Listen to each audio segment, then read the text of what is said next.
সপ্তম শ্রেণীর প্রিয় শিক্ষার্থীরা, আজকে আমি তোমাদের কাছে সপ্তম অধ্যায় কম্পাসের সাহায্যে কোণ আঁকা 110 থেকে 116 পৃষ্ঠার এগুলো আমি একে দেখাবো এবং বোঝাবো। তোমরা এগুলো ভালো করে দেখো, বোঝার চেষ্টা করো। হ্যালো স্টুডেন্টস, তাহলে আমি শুরু করছি কম্পাসের সাহায্যে কীভাবে কোণ অঙ্কন করা যায়। প্রথমে দেখো, আমি একে দেখিয়েছি 45 ডিগ্রি ও 90 ডিগ্রি কোণ আঁকা। ছবিতে তোমরা দেখতে পাচ্ছ যে OS বৃত্তচাপ নিয়ে প্রথমে একটা চাপ আঁকলাম, তারপর একই চাপ নিয়ে আমি পরপর দুটো চাপ এঁকেছি। এরপর দেখো এ বিন্দুতে কিভাবে দুটো চাপ একটা বিন্দুতে ছেদ করেছে, ওই ছেদ বিন্দুগামী যে সরলরেখা OA টানলাম, সেটাই হয়ে গেল OB এর উপর OA লম্ব। তাহলে AOB কোণ হয়ে গেল 90 ডিগ্রি। এরপর দেখো MS এই চাপটা নিয়ে আমি যদি দুদিকে একবার S বিন্দু থেকে নিয়ে চাপ আঁকি, আর একবার যদি M বিন্দু থেকে S বিন্দুকে নিয়ে যদি চাপ আঁকি, তাহলে P বিন্দুগামী সরলরেখার উপর ওই চাপ দুটো ছেদ করেছে। তাহলে MS এদের যে সমদ্বিখণ্ডক সরলরেখা OP, সেটাই হচ্ছে 90 ডিগ্রি কোণকে সমদ্বিখণ্ডিত করেছে। তাহলে POB কোণ হয়ে গেল 45 ডিগ্রি। তাহলে পেন্সিল কম্পাসের সাহায্যে আমরা দুটো কোণ আঁকলাম, একটা হচ্ছে 90 ডিগ্রি আর একটা হচ্ছে তাদের সমদ্বিখণ্ডক 45 ডিগ্রি। এবার আমি দেখাচ্ছি কিভাবে 60 ডিগ্রি, 120 ডিগ্রি, 180 ডিগ্রি কোণ আঁকা যায়। তোমরা দেখো, তোমরা এখানে দেখতে পাচ্ছ, যদি আমি কাঁটা কম্পাসের সাহায্যে যদি চাপটা দেখাই কিভাবে, তোমরা এখানে দেখো, এগুলো আঁকে দেখানো খুব শক্ত জিনিস। এই দেখো, আমি এখানে এই চাপ নিয়েছি। এবার এখান থেকে এই যে চাপ নিলাম, এই সরলরেখা যোগ করে দিই, তাহলে POB এটাই হয়ে গেল 60 ডিগ্রি। এবার এই একই চাপ নিয়ে যদি আমি এইখানে যদি টানি, তাহলে এটাই হয়ে যাবে 120 ডিগ্রি।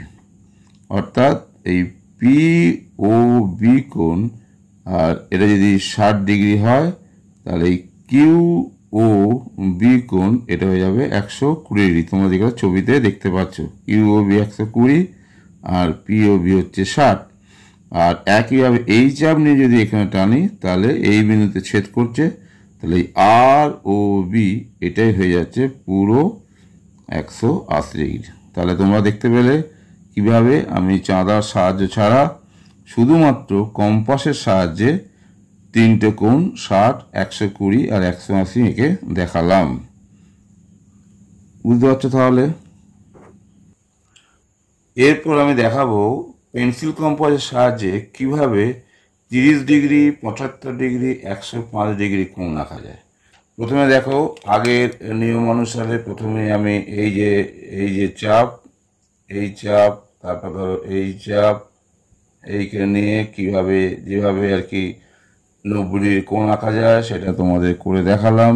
অর্থাৎ AOB কোণ এটা হয়ে গেল 90 ডিগ্রি। এরপর দেখো, আমি দেখিয়েছি 60 ডিগ্রি কোণ, অর্থাৎ POB কোণ 60। এবার আমাকে যদি বলা হয় যে 30 ডিগ্রি কোণ আঁকতে, তাহলে দেখো আমি কিভাবে দেখাচ্ছি যে এই যে কোণটা, অর্থাৎ এই ROB কোণ, এই যে কোণটা, এই জিনিসটা হচ্ছে 30 ডিগ্রি। এবার এই কোণটা তো আগেই আমরা দেখেছি, BOB কোণ, এটা হচ্ছে 60।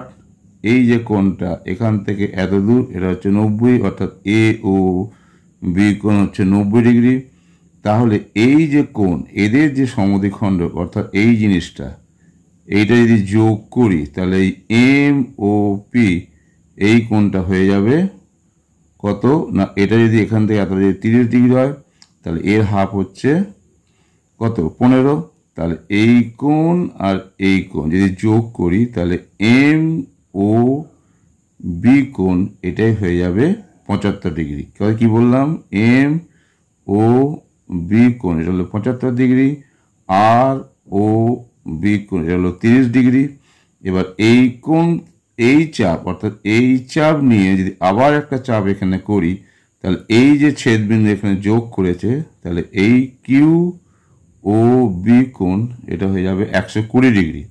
তাহলে দেখো 90 আর 120 এদের যে সমদ্বিখণ্ড অর্থাৎ এই কোণটা, এই এন ও এ কোণ, এই কোণটা হয়ে যাচ্ছে 15 ডিগ্রি। তাহলে 15 সঙ্গে যদি এটা যদি যোগ করি অর্থাৎ এ ও বি যদি যোগ করি, তাহলে এন ও বি অর্থাৎ এখান থেকে এই কোণ পর্যন্ত এটাই হয়ে যাবে 105 ডিগ্রি। তাহলে আমি এই ছবির মাধ্যমে কি কি দেখালাম, এই কোণ অর্থাৎ R O B 30 degree, M O B 75 degree এবং এন ও বি হচ্ছে 105 ডিগ্রি। দেখো আমি স্টেপগুলো কিভাবে কি করেছি এগুলো দেখাচ্ছি, তোমরা এগুলো দেখতে থাকো, তার ব্যাখ্যা দিয়ে দিচ্ছি কিভাবে হচ্ছে, তোমরা এগুলো ভালো করে দেখে নাও। এরপরে আমি আসছি পেন্সিল কম্পাসের সাহায্যে কিভাবে 67.5 ডিগ্রি কোণ আঁকা যায়, তোমরা এগুলো ভালো করে দেখো। তাহলে একই নিয়মে দেখো, প্রথমে আমি এ ও বি কোণ অর্থাৎ 90 ডিগ্রি কোণ এঁকে নিলাম। তাহলে এবার এইখান থেকে এই চাপ নিয়ে একবার এখান টানা হবে আর এখান থেকে এই চাপ নিয়ে এখানে টানা হবে। তাহলে এই যে রেখাটা এটাই তাহলে হয়ে যাবে 45 ডিগ্রি। তাহলে এখান থেকে এই কোণ অর্থাৎ এক্স ও বি কোণ এটা হয়ে যাবে 45 ডিগ্রি। একইভাবে এই কোণটা হয়ে যাবে 45 অর্থাৎ এ ও এক্স এটাও হয়ে যাবে কত না 45 ডিগ্রি। তাহলে এদের যে সমদ্বিখণ্ড, এই যে কোণের সমদ্বিখণ্ড মানে এই যে রেখাটা হবে, এই যে জিনিসটা ওয়াই ও এক্স এটা হয়ে যাবে কত 22.5 না, এটা যদি 45 হয় তাহলে এইটা হয়ে যাবে 22.5। তাহলে 22.5-এর সঙ্গে যদি 45 যোগ করি তাহলে এখান থেকে এইটুকুন হয়ে যাবে 67.5। সেটাই আমি এখানে ব্যাখ্যা করে দেখিয়েছি। 67.5 অর্থাৎ ওয়াই ও বি কোণ এটা হয়ে যাবে 67.5। তাহলে আজকে আমি তোমাদের কি কি কোণ এঁকে দেখালাম না, 30 degree, 60 degree, 45 degree, 90 degree, 75 degree, 105 degree, 120 degree, 67.5 degree, 180 degree. এবার তোমাদের আরও অনেক কোণ আঁকতে দিতেই পারে, তোমরা ঠিক ঠিক পদ্ধতি অনুযায়ী করলে তোমরা যে কোণটা জানতে চাইবে সেগুলোই তোমরা করতে পারবে। তাহলে আজকে আমি তোমাদের চাঁদার সাহায্য ছাড়া শুধুমাত্র পেন্সিল কম্পাসের সাহায্যে বিভিন্ন কোণ আঁকা শেখালাম। তোমরা এগুলো ভালো করে প্র্যাকটিস করো। আশা করি তোমরাও পরিষ্কার পেন্সিল এবং কম্পাসের সাহায্যে তোমরাও কোণ আঁকতে পারদর্শী হয়ে উঠবে। তাহলে আজ এখানেই শেষ করলাম।